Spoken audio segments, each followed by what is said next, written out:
ودع عنك آراء الرجال وقولهم فقول رسول الله أولى وأشرح. السلام عليكم ورحمة الله وبركاته. الحمد لله رب العالمين والعاقبة للمتقين ولا عدوان إلا على الظالمين، والصلاة والسلام على أشرف الأنبياء والمرسلين محمد وعلى آله الطيبين الطاهرين وعلى صحابته الغر المحجلين وعلى من تبعهم بإحسان إلى يوم الدين، أما بعد. فيقول الإمام محمد بن عبد الوهاب رحمه الله تعالى في كتابه مسائل الجاهلية: المسألتان 11 و12، الاستدلال بالقياس الفاسد كقولهم إن أنتم إلا بشر مثلنا،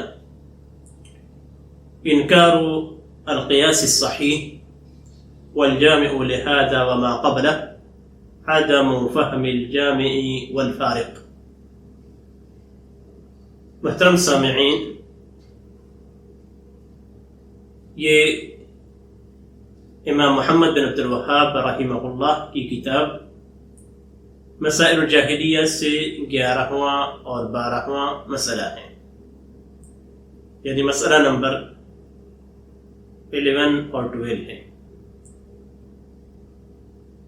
جس کا عنوان کچھ اس طریقے سے ہے کہ اہل جاہلیت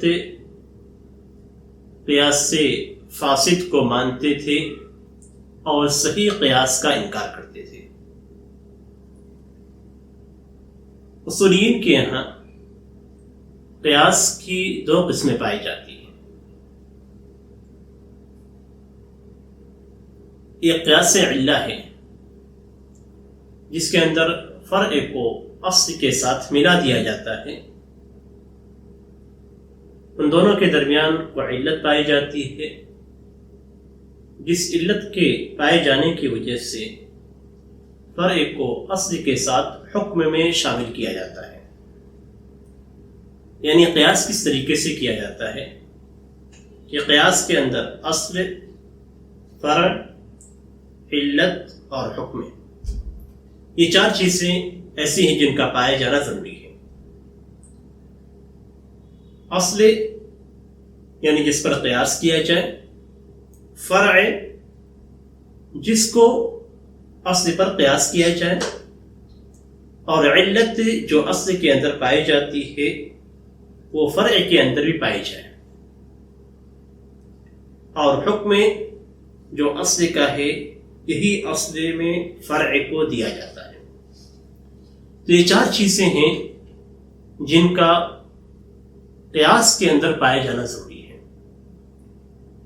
تو قیاس علت کے اندر علت کے پائے جانے کی وجہ سے، علت کے فرع کے اندر پائے جانے کی وجہ سے فرع کو اصل پر قیاس کیا جاتا ہے، اور جو حکم بعد کا یہ مسئلے کا ہے، جو حکم پہلے کے مسئلے کا ہے، اس سے بعد کے مسئلے کو دیا جاتا ہے۔ اگر ان 4 چیزوں میں سے کوئی بھی ایک چیز ایسی ہو جائے جس کے اندر خلل ہے تو قیاس فاسد ہے۔ یعنی اگر علت نہیں پائی جاتی ہے تو قیاس فاسد ہے، اگر اصل نہیں ہے تو قیاس فاسد ہے، اگر اصل کا حکم ہم فرع کو نہیں دیتے ہیں، کوئی دوسرا حکم دیتے ہیں تو قیاس فاسد ہے۔ فرع موجود نہ ہو تو قیاس ہے ہی نہیں۔ تو اس طریقے سے ہم سمجھ سکتے ہیں کہ ان 4 ارکان میں سے، اسے ارکان قیاس سے تعبیر کیا جاتا ہے، ان 4 ارکان میں سے اگر کوئی بھی رکن مختل ہو جائے یعنی نہ پائے جائے تو ایسی صورت میں حکم نہیں پائے جائے گا۔ اور اس طرح کے قیاس جس کے اندر ان 4 ارکان میں سے کسی کے اندر خلل پایا جاتا ہے، یہ قیاس فاسد ہے، اور قیاس فاسد پہ کسی بھی حکم کی بنیاد نہیں رکھی جائے گی، اور نہ ہی قیاس فاسد سے کوئی حکم ثابت ہوتا ہے۔ اب اگر کوئی شخص اس طرح کے قیاس سے کوئی حکم ثابت کرتا ہے تو اہل جاہلیت کا قیاس سے کر رہا ہے۔ اسی لیے علامہ ابن قیم رحمہ اللہ کہتے ہیں کہ اکثر ضلال الناس انما هو بسبب القیاس الفاسد، لوگوں کے اکثر گمراہی کا سبب یہی ہے کہ وہ قیاس فاسد کرتے ہیں۔ یعنی اکثر لوگ ہیں جو میزان قائم کرتے ہیں کسی چیز کے جاننے کا بلانے کا، وہ فاسد قیاس کی بنیاد پہ ہے۔ یعنی اکثر لوگوں سے گمراہی اور غلطیاں کہاں پہ ہوتی ہیں کہ وہ قیاس سے فاسد کرتے ہیں۔ وَأَوَّلُ مَنْ مَارَسَ الْقِيَاسَ الْفَاسِدِ ابلیس، سب سے پہلے جس نے قیاس فاسد کیا تھا وہ ابلیس ہے۔ ابلیس نے قیاس فاسد کب کیا تھا؟ ابن قیم رحمہ اللہ مزید کہتے ہیں کہ لما امرہ اللہ بالسجود لآدم، جب اللہ تبارک و تعالیٰ نے اسے آدم علیہ السلام کا سجدہ کرنے کا حکم دیا تو اس نے کہا تھا انا خیر من خلقتنی من نار وخلقتہ من طین، جیسا کہ سورہ اعراف پہ آیت نمبر 12 میں اللہ تبارک و تعالیٰ نے ابلیس کے اس قول کو نقل کیا۔ تو ابلیس نے اس وقت اللہ تبارک و تعالیٰ سے کہا تھا کہ میں آدم سے بہتر ہوں۔ آدم سے بہتر کس طریقے سے ہوں؟ خلقتنی من نار وخلقتہ من طین، کہ تو نے مجھے آگ سے پیدا کیا اور تو نے اسے مٹی سے پیدا کیا۔ قیاس کیا تھا؟ اس کی سمجھ کیا تھی؟ اس نے یہ سمجھا کہ آگ مٹی سے بہتر ہے، اس لیے وہ آدم سے بہتر ہے، اور جب آدم سے بہتر ہے تو آدم کا سجدہ کیوں کرے؟ جو افضل ہوتا ہے اس کا سجدہ سجدہ تعظیم کیا جاتا ہے، جو مفضول ہے اس کا سجدہ تعظیم نہیں کیا جاتا ہے۔ اس کا جو قیاس تھا وہ یہ کہ میں آدم سے بہتر ہوں، کیوں؟ اس لیے کہ مجھے اللہ نے آگ سے پیدا کیا ہے اور اسے مٹی سے پیدا کیا ہے، اور آگ کی خاصیت یہ ہوتی ہے کہ آگ بلند ہوتی ہے، مٹی کی خاصیت یہ ہے کہ مٹی گرتی ہے۔ آپ آگ کو جب جلائیں گے تو آگ کے لو اس کی لہریں اوپر جائیں گی، اور مٹی کو جب آپ اچھالیں گے تو مٹی نیچے آئے گی۔ تو اس طریقے سے اس نے اپنے آپ کو اعلیٰ سمجھا اور مٹی کو ادنا اور نیچا سمجھا، حالانکہ یہ قیاس فاسد ہے۔ قیاس فاسد کس طریقے سے ہے؟ غلط قیاس ہے۔ کیوں؟ اس لیے کہ آگ مٹی سے بہتر ہے ہی نہیں، بلکہ مٹی آگ سے بہتر ہے۔ اس لیے کہ آگ کی خاصیت یہ ہے کہ وہ چیزوں کو، لوگوں کو جلاتی ہے، اور مٹی کی خاصیت یہ ہے کہ وہ چیزیں پیدا کرتی ہے۔ تو مٹی میں لوگوں کے لیے بھلائی ہے، آگ میں لوگوں کے لیے بھلائی نہیں ہے۔ اب اگر ہم قیاس ہی کرنا چاہتے ہیں، صحیح قیاس کرنا چاہتے ہیں، تو ہم یہ کہیں گے کہ مٹی آگ سے بہتر ہے، مٹی آگ سے بہتر ہے، اس لیے کہ مٹی کے اندر پیدا کرنے کی صلاحیت ہے اور آگ کے اندر جلانے اور ختم کرنے کی صلاحیت ہے۔ تو یہاں پہ حقیقت تو یہ ہونا چاہیے تھا کہ ہم یہ کہیں کہ مٹی آگ سے بہتر ہے، لیکن شیطان نے کیا کہا کہ آگ مٹی سے بہتر ہے۔ لیکن اس پہ بھی ہم اعتماد نہیں کرتے ہیں۔ یہاں پہ ہمارا اعتماد، اس جگہ پہ ہمارا اعتماد خاص طور پہ آدم علیہ السلام کو سجدہ کرنے سے متعلق ہمارا اعتماد اس پہ نہیں ہے کہ آدم علیہ السلام کو اللہ نے مٹی سے پیدا کیا اور مٹی بہتر ہے، اور ابلیس کو اللہ تبارک و تعالیٰ نے آگ سے پیدا کیا اور آگے جلانے کی خاصیت رکھتی ہے، اس لیے وہ بہتر نہیں ہے۔ بلکہ یہاں پہ اعتماد کس چیز پہ ہے کہ اللہ تبارک و تعالیٰ نے آدم علیہ السلام کو اختیار کیا سجدہ کرنے کے لیے، آدم علیہ السلام کو اللہ تبارک و تعالیٰ نے افضل قرار دیا۔ اللہ تبارک و تعالیٰ جو چاہتا ہے کرتا ہے، جو چاہتا ہے اختیار کرتا ہے۔ اللہ کے حکم پہ کسی بھی طرح کا اعتراض نہیں کیا جا سکتا ہے۔ اللہ تبارک تعالیٰ کے ہر کام کے اندر ایک بلیغ حکمت موجود ہوتی ہے جو ہماری سمجھ سے کہیں زیادہ آگے ہے۔ اب یہاں پہ قیاس فاسد ہونے کے ایک اور بات ہے، ایک اور مسئلہ ہے۔ قیاس، کوئی بھی قیاس اگر شرعی نصوص کے مقابل میں ہے تو قیاس فاسد ہے، اسے قیاس فاسد کہا جاتا ہے۔ آپ کتنا ہی صحیح قیاس کیوں نہ کریں، اصل پائی جائے، فرع پائی جائے، علت بھی پائی جائے اور حکم بھی آپ دیں، یہ چاروں چیزیں، چاروں ارکان پائے جائیں، لیکن جس مسئلے کو آپ قیاس کر رہے ہیں اس مسئلے کے اندر اللہ کا حکم موجود ہے یا نبی اکرم صلی اللہ علیہ وسلم کا فرمان موجود ہے، تو ایسی صورت میں یہ قیاس فاسد ہے۔ یہی وجہ ہے کہ بہت سارے قیاس جو اسلام کے اندر کیے گئے ہیں نصوص شرعیہ کے مقابل میں ہونے کی وجہ سے فاسد قرار پاتے ہیں۔ جیسے مثال کے طور پہ، کیا عورت اپنے شوہر کو جب وہ انتقال کر جائے تو غسل دے سکتا ہے؟ شوہر اپنی بیوی کو غسل دے سکتا ہے؟ یہ دو مسئلے ہیں۔ ان میں ایک مسئلہ بعض کتابوں کے اندر بیان کیا جاتا ہے، وہ یہ کہ عورت اپنے شوہر کو اگر اس کا انتقال ہو جاتا ہے تو غسل نہیں دے سکتی ہے، غسل نہیں دے سکتی ہے، اس لیے کہ دونوں کے درمیان قیاس یہ کہا کیا جاتا ہے کہ موت کے ذریعے سے دونوں کے درمیان تفریق، ابدی تفریق ہو جاتی ہے۔ جس طریقے سے طلاق کے تیسرے طلاق کے ذریعے سے دونوں کے درمیان ہمیشہ کے لیے جدائی ہو جاتی ہے، تو یہ قیاس کیا گیا۔ اس کے مقابل میں اگر آپ دیکھیں تو نصوص موجود ہیں، بلکہ حضرت اسماء رضی اللہ تعالیٰ عنہ نے حضرت ابوبکر رضی اللہ تعالیٰ عنہ کو غسل دیا۔ صحابہ کرام موجود تھے، صحابہ کرام میں سے کسی صحابی نے نقل نہیں کیا، تو یہاں پہ یہ قیاس صحابہ کرام کے اجماع کے مقابل میں ہے، نصوص شرعیہ کے مقابل میں ہے، اس لیے اس طرح کے قیاس کا اعتبار ہی نہیں کیا جائے گا۔ تو اس طرح کے قیاسات پائے جاتے ہیں بہت سارے علماء کے یہاں، لیکن اگر نصوص شرعیہ کے مقابل میں ہیں تو اس طرح کے قیاس کو ہم چھوڑ دیں گے اور یہ قیاس فاسد ہو جائے گا۔ ہو سکتا ہے جن علماء نے یہ بات کہی تھی اس وقت ان علماء کو یہ حدیث نہ ملی ہو، صحابہ کرام کا یہ اجماع نہ ملا ہو، اس لیے معذور ہیں۔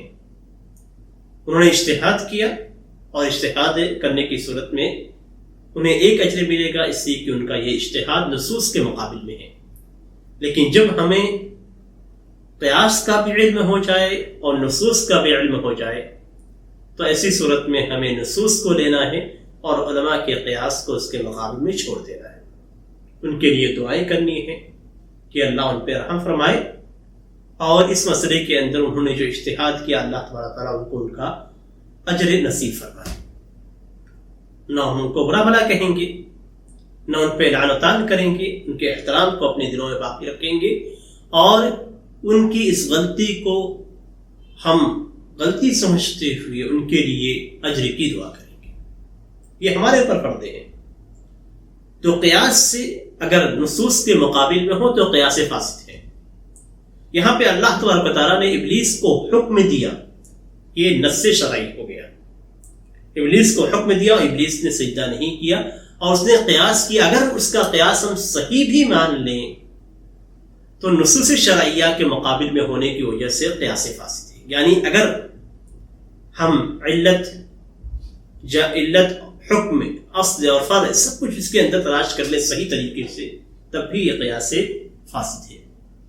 اس سے ہمیں ایک چیز اور معلوم ہوتی ہے، اور وہ یہ کہ ہم اپنی جو عقل لگاتے ہیں کسی مسئلے کے اندر، اور عقلی طور پہ یہ سوچتے نہیں ہماری سوچ کے مطابق ایسا ہونا چاہیے تھا، یا ہماری سوچ یہ کہتی ہے، یا نصوص شرعیہ کے مقابل میں لوگ اپنی عقلوں کو استعمال کرتے ہیں اور سمجھتے ہیں کہ یہ صحیح ہے، حالانکہ یہ صحیح نہیں ہے۔ عقل کبھی بھی نصوص شرعیہ سے اعلیٰ اور بلند نہیں ہو سکتی ہے، آپ کتنی بھی عقل لگا دیں۔ شرعی نص، شریعت کے احکام اللہ تعالیٰ نے نازل کیے ہیں، اور آپ کی عقل کو بھی اللہ نے پیدا کیا ہے. تو اللہ کی بات، اللہ کے رسول کی بات اعلیٰ ہوگی یا ہمارے عقل کی؟ اب جو بات آپ کی عقل میں نہیں داخل ہوتی ہے وہ دوسرے انسان کی عقل میں داخل ہو جاتی ہے. جو آپ نہیں سمجھ پاتے ہیں دوسرا انسان سے سمجھ رہا ہے. جس کے اندر آپ کو حکمت نظر نہیں آتی ہے دوسرے انسان کو اس کے اندر حکمت نظر آتی ہے. تو اس کا مطلب یہ ہوا کہ آپ کی عقل کے اندر قصور ہے. اس لیے کبھی بھی نص شرعی اگر سامنے ہوتی ہے تو ہم اپنے عقل کو قصوروار ٹھہرائیں، ہم اپنے عقل کو غلط ٹھہرائیں، ہم دوسروں کو غلط نہ ٹھہرائیں، نصوص شرعیہ کو غلط نہ ٹھہرائیں. پہلے ہم دیکھیں کہ ہماری بات نص شرعی کے مطابق ہے یا نہیں ہے. اگر ہے تو ہم اسے نص کو لے لیں، اور اگر نہیں ہے اور نص شرعی کے مخالف ہے تو اپنی عقل کو ہم قصوروار ٹھہرائیں.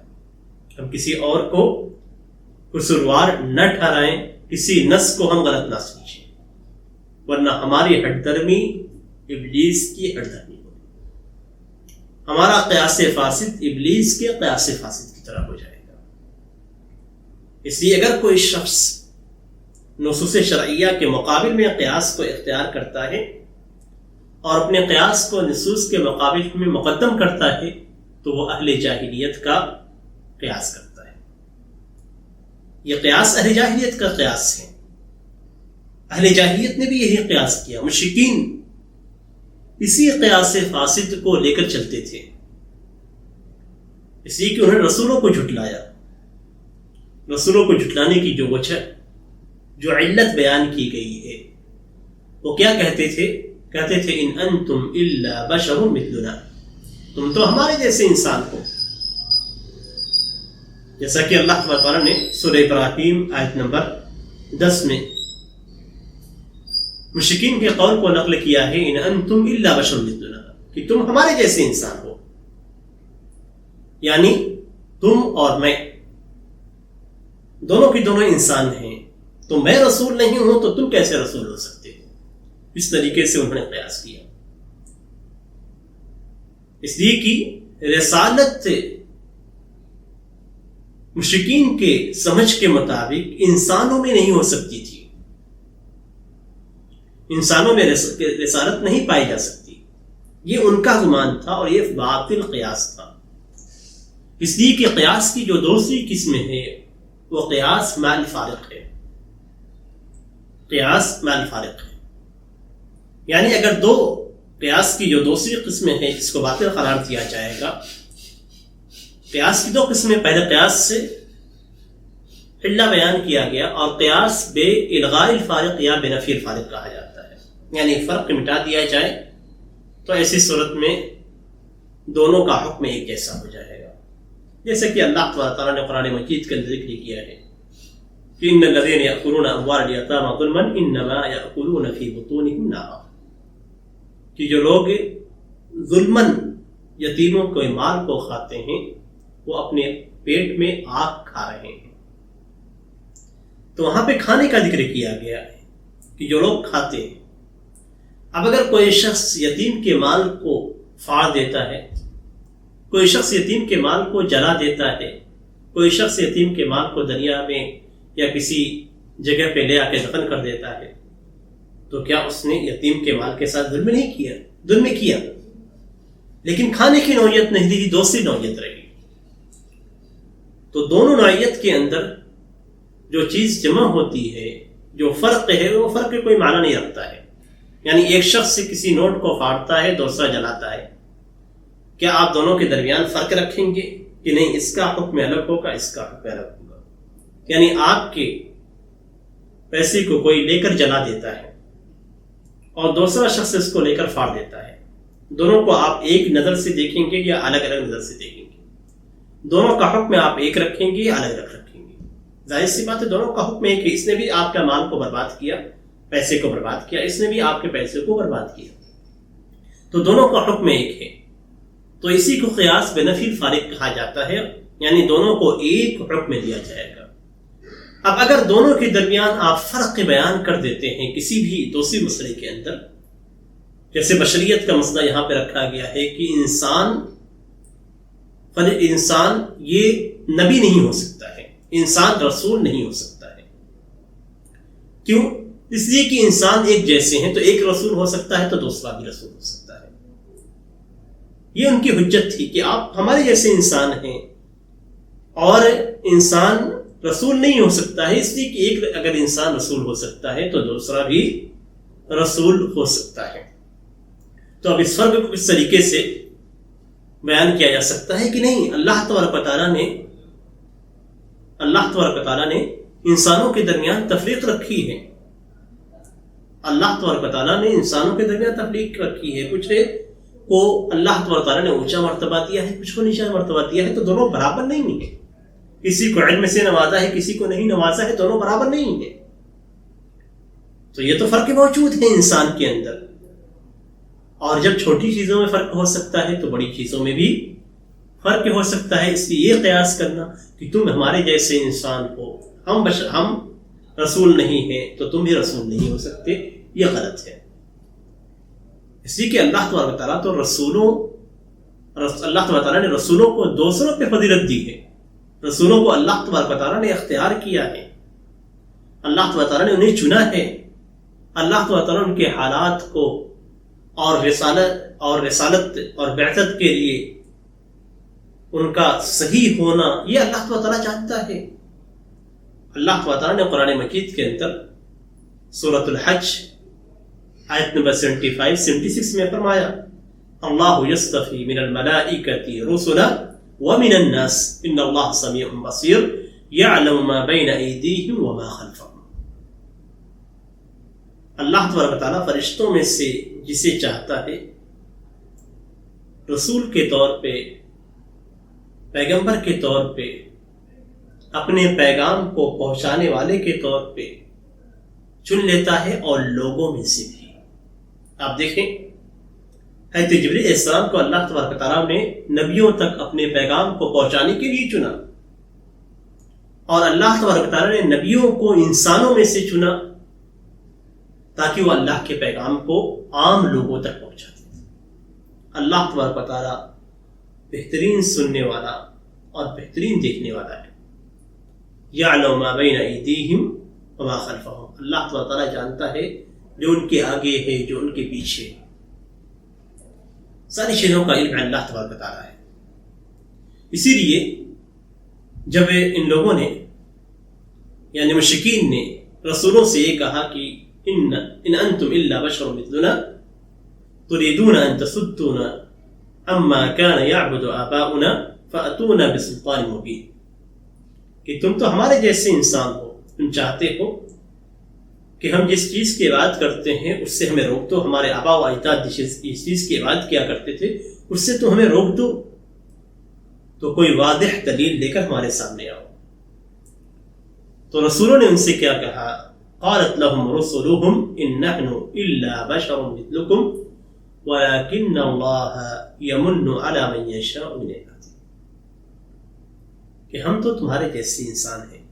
یہ بات صحیح ہے کہ ہم تمہارے جیسے انسان ہیں، لیکن اللہ تبارک و تعالیٰ اپنے بندوں میں سے جس پہ چاہتا ہے احسان کرتا ہے، اور یہ احسان یہ ہے کہ اللہ تبارک و تعالیٰ نے ہمیں رسالت کے لیے چنا ہے۔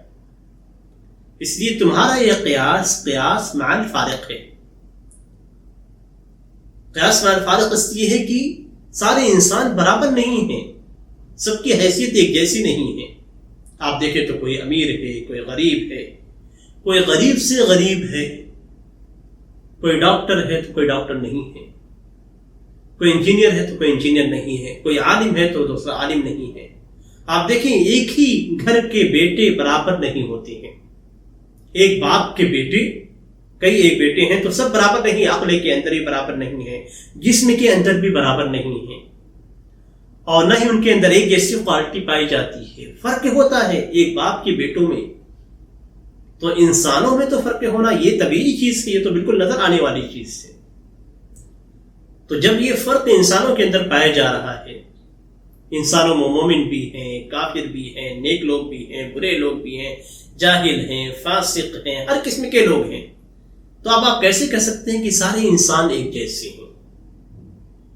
اور کیسے آپ کہہ سکتے ہیں کہ میں رسول نہیں ہوں تو آپ کیسے رسول ہو سکتے ہیں؟ تو قیاس مع الفارق جو پایا جاتا تھا مشرکین کے یہاں. اس لیے انسان ہونے کے باوجود جو اصل ہے وہ یہ کہ انسانوں میں فرق ہے. اور اگر جیسا کہ وہ سوچتے تھے کہ انسان یہ رسول نہیں ہو سکتے ہیں تو اللہ تبارک تعالیٰ نے قرآن کریم کے اندر اس کا بھی رد کیا ہے. جیسا کہ سورۃ الاسراء آیت نمبر 95 میں اللہ تبارک تعالیٰ فرماتا ہے قُلْ لَوْ كَانَ فِي الْأَرْضِ مَلَائِكَةٌ يَمْشُونَ مُطْمَئِنِّينَ لَنَزَّلْنَا عَلَيْهِم مِّنَ السَّمَاءِ مَلَكًا رَّسُولًا کہ اگر زمین کے اندر فرشتے رہتے جو زمین میں چلتے تو ہم ان کے اوپر آسمان سے جو رسول نازل کرتے وہ فرشتے نازل کرتے. یعنی زمین کے اندر انسان ہیں اس لیے جو رسول بھیجے گئے ہیں وہ انسانی شکل میں انسان بھیجے گئے ہیں. اور اگر زمین کے اندر رہنے والے اور یہاں سکونت اختیار کرنے والے اگر فرشتے ہوتے تو اللہ تبارک و تعالیٰ ان کے درمیان جو رسول بھیجتا وہ فرشتے بھیجتا. یعنی جس جگہ پہ رسول بھیجا جائے گا وہ انہی جیسا ہونا چاہیے. اس لیے کہ اگر رسول فرق کے ہوگا تو وہاں پہ کہیں گے کہ ارے یہ تو فرشتہ ہے ہم رسول ہیں، یہ فرشتہ ہے ہم رسول ہیں، تو ہمارے ان کے درمیان تو فرق ہے، یہ بہت سارے کام کر سکتا ہے ہم نہیں کر سکتے ہیں. تو یہ قیاس کا جو مسئلہ ہے اس میں اہل جاہلیت کا جو قیاس ہے وہ قیاس مع الفارق ہے. اور جو صحیح قیاس ہے اس قیاس کو شریعت کے اندر لیا گیا ہے، لیکن جو فاسد قیاس ہے نصوص کے مقابل میں یا جس کے اندر قیاس کے ارکان نہیں پائے جاتے ہیں یہ قیاس مع الفاسد ہے.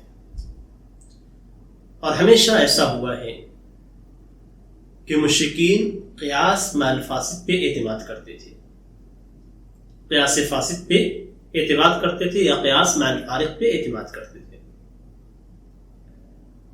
نوح علیہ السلام کی قوم بھی یہی کہتی تھی ما هذا الا بشر مثلكم يريد ان يتفضل عليكم ولو شاء الله لانزل ملائكة ما سمعنا بهذا في آبائنا الاولين ان هو الا رجل به جنة فتربصوا به حتى حين. سورۃ المؤمنون آیت نمبر 24-25 میں اللہ تبارک و تعالیٰ نے قوم نوح کے قول کو ذکر کیا ہے. وہ کہتے تھے کہ یہ تو تمہارے جیسا انسان ہے، وہ چاہتا ہے کہ تم پہ فضیلت اختیار کر لے، تم پہ اعلیٰ بن جائے، تم سے اعلیٰ رہے. اور اگر اللہ تبارک تعالیٰ چاہتا تو اللہ تبارک تعالیٰ آسمان سے فرشتے نازل کرتا، اسی کیوں بھیجتا؟ یہ چیز تو ہم نے اپنے گزرے ہوئے آباء و اجداد میں نہیں سنی ہے. یہ آدمی ایسا ہے جس پہ جنون ہے، یہ مجنون اور پاگل آدمی ہے، اسے جنون ہے، تو ایک مدت تک اس کا انتظار کرو. نوح علیہ السلام کی قوم جو کہ اول رسول تھے ان کی قوم نے یہی بات کہی، اور قریش نے بھی نبی اکرم صلی اللہ علیہ وسلم کے تعلق سے یہی بات کہی. جیسا کہ سورۃ القمر آیت نمبر 25 میں اللہ تعالیٰ فرماتا ہے اولقی الذکر علیہ من بیننا، کیا اس پہ ہم سارے لوگوں کے درمیان اس پہ ذکر کو نازل کیا گیا ہے؟ یعنی ہم سب کو چھوڑ کر اللہ تعالیٰ نے اس پہ نازل کیا ہے، یعنی اس پہ نازل کیا ہے تو ہم پہ بھی نازل کرنا چاہیے تھا. اس پہ نازل کیا گیا ہے تو ہم پہ بھی نازل کیا جانا چاہیے تھا، لیکن ایسی بات نہیں ہے، اس لیے اس پہ نازل نہیں کیا گیا ہے. قیاس کی ایک دوسری قسم بھی ہے جسے قیاس شبہ سے تعبیر کیا جاتا ہے. یعنی ایک فرع ہو اور اس کی دو اصلیں ہو، یعنی ایک فرع کو دو اصل میں سے دونوں ادھر دیکھا جائے تو اس سے بھی قریب نظر آتی ہے، ادھر دیکھا جائے تو اس سے بھی قریب نظر آتی ہے. اب دونوں سے ایک فرع دو اصل سے جب جڑتی ہے اور دونوں کے درمیان متردد ہوتی ہے، کبھی دیکھیں تو یہ اصل سے اس کا تعلق نظر آتا ہے، کبھی دیکھیں تو دوسرے اصل سے تعلق نظر آتا ہے، تو اب ان دونوں میں سے جس سے زیادہ تعلق ہوگا اسی کے ساتھ اسے ملا دیا جاتا ہے۔ یہ قیاس کی ایک دوسری قسم قیاس شبہ کے نام سے جانی جاتی ہے۔ اب یہاں پہ اگر دیکھا جائے تو اللہ تبارک و تعالیٰ کو مخلوق کے ساتھ قیاس نہیں کیا جائے گا کسی بھی طریقے سے، بلکہ اللہ تبارک و تعالیٰ کے حق میں قیاس سے اولا کو اختیار کیا جائے گا۔ یعنی اگر انسان کے اندر کوئی کمال پایا جاتا ہے جس کے اندر کسی بھی قسم کا کوئی نقص نہیں ہے، تو خالق اس صفت کا زیادہ حقدار ہے۔ اس کو اللہ تعالیٰ نے سورۃ النحل آیت نمبر 60 میں بتلایا ہے، وَلِلَّهِ الْمَثَلُ الْأَعْلَى وَهُوَ الْعَزِيزُ الْحَكِيمُ۔ اگر انسان کے اندر مثال کے طور پہ حکمت اور سمجھ پائی جاتی ہے تو یہ اس کی صفت کمال ہے، یعنی ایک اچھی اور خوبی مانی جائے گی، اچھی صفت اور خوبی مانی جائے گی، تو خالق اس کا زیادہ حقدار ہے، اس لیے کہ اس کے اندر کسی بھی قسم کا نقص نہیں ہوتا ہے۔ اگر مثال کے طور پہ انسان کے اندر علم ہے تو علم ایک خوبی ہے، ایک اچھی صفت ہے، اور علم کسی کے پاس اگر علم ہو تو اس کے اندر نقص نہیں ہے، یعنی اس صفت کے اندر نقص کا پہلو نہیں ہے، تو رب تعالیٰ کے اندر یہ اعلیٰ درجے میں پائی جائے گی۔ اللہ تعالیٰ نے قرآن مجید کے اندر اسی کو بیان فرمایا، وَلِلَّهِ الْمَثَلُ الْأَعْلَى، اللہ تعالیٰ کے لیے بلند مثالیں ہیں، اور اللہ تعالیٰ عزیز اور حکیم ہے۔ اسی طریقے سے سورۃ النحل آیت نمبر 74 میں اللہ تعالیٰ فرماتا ہے، فَلَا تَضْرِبُوا لِلَّهِ الْأَمْثَالَ إِنَّ اللَّهَ يَعْلَمُ وَأَنْتُمْ لَا تَعْلَمُونَ۔ تم اللہ تبارک و تعالیٰ کے لیے مثالیں بیان نہ کرو، اللہ تبارک و تعالیٰ جانتا ہے لیکن تم نہیں جانتے، یعنی تمہارے اور اللہ کے درمیان فرق یہ ہے۔ تو قیاس اولا کے اندر کو اللہ تعالیٰ کے حق میں استعمال کیا جائے گا جب کمال کی صفت موجود ہوگی، یعنی ہم قیاس سے رب تعالیٰ کے ہم قیاس کو استعمال کب کریں گے رب تعالیٰ کے حق میں، جب کوئی ایسی صفت ہو جس صفت کے اندر مکمل طور پہ خوبی اور اچھائی پائی جائے اور اس سے کسی بھی طرح کا کوئی نقص لازم نہ آئے، نہ اس کے اندر کمی ہو نہ اس سے کوئی نقص لازم آنے والا ہو۔ اگر وہ بندے کے حق میں ہم استعمال کرتے ہیں تو اس کا اللہ تبارک و تعالیٰ اعلیٰ درجے میں حقدار ہے۔ دوسرا مسئلہ جو یہاں پہ بیان کیا گیا تھا وہ یہ کہ یہ لوگ صحیح قیاس کا انکار کرتے ہیں۔ صحیح قیاس کیا ہے کہ انسان کی جانب اگر کسی رسول کو بھیجا جاتا ہے تو وہ اس جیسا رسول ہونا چاہیے تھا، اور فرشتوں کی جانب اگر رسول بھیجا جاتا تو فرشتہ رسول کی صورت میں ہونا چاہیے تھا، یا رسول فرشتے کی صورت میں ہونا چاہیے تھا۔ یہی صحیح قیاس ہے، لیکن یہ لوگ اس کا انکار کرتے تھے۔ یعنی اگر مثال کے طور پہ اس کو سمجھنا چاہیں تو آسانی سے سمجھ سکتے ہیں کہ اگر کوئی شخص سے ایک زبان سمجھتا ہے دوسری زبان نہیں سمجھتا ہے، تو اب اگر اس کے یہاں رسول بھیجا جائے، مثال کے طور پہ کسی کو دعوت کے لیے بھیجا جائے، کسی کو امر بالمعروف اور نہی عن المنکر کے لیے بھیجا جائے، اسلام سمجھانے کے لیے بھیجا جائے، تو جب ہم اسی کی زبان میں بھیجیں گے تبھی وہ لوگ سمجھ پائیں گے، ورنہ کہیں گے کہ ارے اس کی زبان تو الگ ہے، ہماری زبان الگ ہے، اس کی لینگویج الگ ہے، ہماری لینگویج الگ ہے، تو اب کس طریقے سے ہم سمجھ پائیں گے؟ تو ایسی بات نہیں سمجھ سکتے ہیں۔ تو اگر مکمل طور پہ فرق ہے تو ایسی صورت میں ہم وہ سمجھ نہیں پائیں گے۔ تو اگر رسولوں کے پاس سے فرشتوں کو بھیجا جاتا تو ایسی صورت میں وہ کہتے کہ یہ فرشتے ہیں، ہم رسول ہیں۔ انسانوں کے پاس اگر فرشتوں کو بھیجا جاتا تو یہ کہتے کہ یہ فرشتے ہیں اور ہم انسان ہیں، ہمارے اور ان کے درمیان تو بہت فرق ہے، بہت سارے کام کر سکتے ہیں، ہم نہیں کر سکتے ہیں۔ تو یہاں پہ فرق ہو جاتا ہے. اس لیے جس کے پاس کسی رسول کو بنا کے بھیجا جا رہا ہے وہ اسی جیسا ہونا چاہیے. تو پیچھے آیات اس سلسلے میں ذکر کی گئی، تفاصیر بھی بیان کی گئی ہے. ان تمام تفاصیر کا خلاصہ یہ ہے کہ قیاس سے صحیح کو لیا جائے اور قیاس فاسد کو نہ لیا جائے. اور قیاس فاسد یہ ہے کہ ہم شریعت کے مقابل میں اپنی عقل سے قیاس کریں. قیاس کے اندر عقل استعمال کی جاتی ہے، تو اپنی عقل کو قیاس شریعت کے مقابل میں استعمال کرے اور اپنا قیاس سے ہم لگائیں شریعت کے مقابل میں قیاس فاسد. یا اگر قیاس کے تمام شروط اکٹھا نہیں ہوتے ہیں تب بھی ہم قیاس کرنا شروع کر دیتے ہیں، تو یہ قیاس فاسد ہے. یا اصل اور فرع کے درمیان فرق ہے، تو اس فرق کو اعتبار میں نہ لاتے ہوئے، اس فرق کا خیال نہ کرتے ہوئے ہم قیاس کریں تو ایسی صورت میں بھی قیاس فاسد ہے. تو یہ سب قیاس فاسد کی مثالیں ہیں، اور یہ قیاس فاسد مشرکین کا عمل تھا، اہل جاہلیت کا عمل تھا.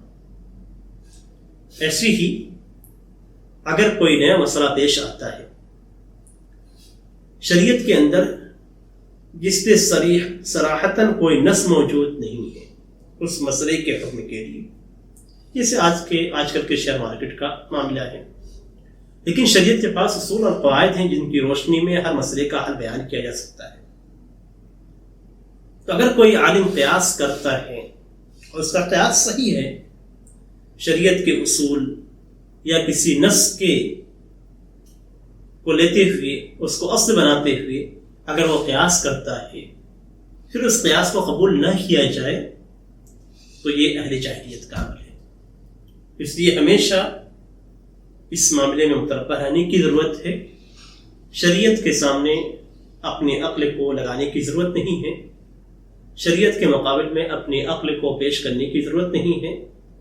شریعت کی بات ہے، حکم موجود ہے، آپ من وعن تسلیم کر لیں. یہی ایک مومن کا شیوا ہے، یہی ایک مومن کو حکم دیا گیا ہے کہ جب اس کے سامنے اللہ اور اس کے رسول کی بات کہی جاتی ہے تو کہتا ہے سمعنا واطعنا، کہ ہم نے سنا اور ہم نے اطاعت کی.